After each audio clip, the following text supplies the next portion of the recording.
Hello, my name is Freddie Rodriguez, and I wanted to talk a little bit about the importance of having an information-rich environment in a secondary math classroom. This really supports literacy and the important and how literacy has been shown with studies to have a very positive impact, a very synergistic impact with learning material outside of English. So. Um, particularly in a math classroom where it can be very abstract and it can get dry, I think it's also very important to be very mindful of the climate in the classroom. And so the value of adding things such as vocabulary walls is can't be understated.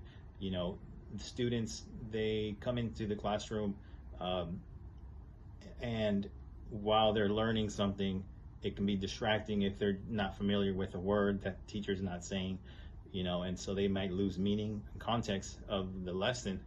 So to have a vocabulary word wall, it's a visual representation of math concepts on the walls in the classroom is, I think, very beneficial, excuse me. You have concepts like exponential, you have concepts like real numbers, imaginary numbers, um, linear, things like that on the wall. And so when they come into the classroom, they're already prepping their minds to put their math hat on, and they see these things. So not just that, but also it's beneficial for me to have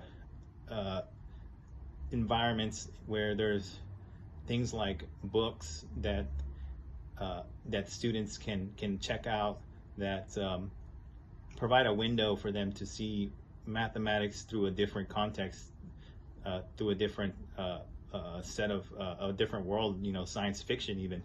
So, authors such as Philip Dick or Carl Sagan, Arthur Clarke have just fantastic science fiction books, and even just real science books by Carl Sagan that are really interesting and provide a window for the context of the material they're going to be learning.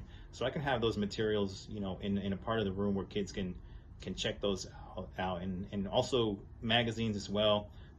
They can check out in their own time, like Scientific American or Popular Science, and having that material is going to be important so that they have other windows to see math in other than the classroom. So it supports their growth for sure. So also to add, oral language is also very important because speaking influences your comprehension, reading comprehension, and likewise. So I want to have a lot of group discussions in the class, discussing not just the concepts of the lesson of math, but even having more free-form class discussions about pop culture that relates to math. We can have Fridays talk about like movies or even YouTube videos that are really interesting, like channels like Veritasium that go into the personal lives even of famous mathematicians, like Leonard Euler, just a famous, fantastic mathematician, just had a really interesting life too.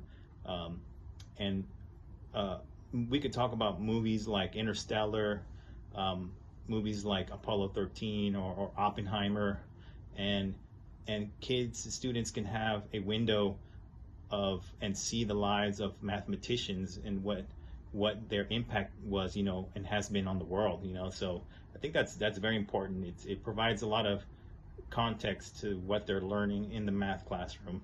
I can also encourage a lot of creative expression during their assignments, like, hey, I want you guys to solve this problem, but I give you this template that you guys can follow, where I give you blanks. You put your steps to solve the problem, but I want you to write a little bit of a narrative to why you chose that step or why you went about solving a problem a certain way. You can draw pictures, anything that makes you remember or gives you context to what you're doing. and I can review that with them, you know, and we can even review it as a class to see how students solve the problem, and I can build positive identities for them by showcasing the way that some students performed an operation or solved the problem. So this builds an inclusive culture, and where learning is fun, and it just reinforces the learning of oral versus reading, and versus, you know, mathematical hypothetical, you know, concepts, and they all reinforce each other. So